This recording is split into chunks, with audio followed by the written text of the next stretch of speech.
আনসু তার পাপার সঙ্গে এই প্রথম এসকালেটরে চড়ছে। দেখো আবার ভয় পাচ্ছে সে। কিন্তু আমার ছেলে কিন্তু ভীষণ ভীষণ সাহসী, আমি সেটা বলবো, কারণ প্রথমবার চড়েই কিন্তু ওর ওই দেখো হাই করছে আবার আমাকে, হাই বসে পড়লো। ও মাই গড, এবার তারা রিটার্ন করবে আবার। আজকে আমরা এসেছিলাম কাঁচরাপাড়াতে, ওই জন্য তার পাপা বললো চলো আনসু তো চড়েনি, ওকে একটু চড়িয়ে নিয়ে আসি, ওই জন্যই তাকে চড়া। হাই, আমাকে হাই করছে, হ্যালো।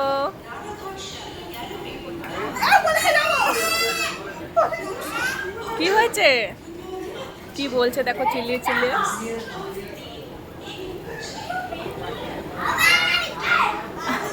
ও মানে ওখান থেকেই নেমে যেতে পারলে আর কি ভালো।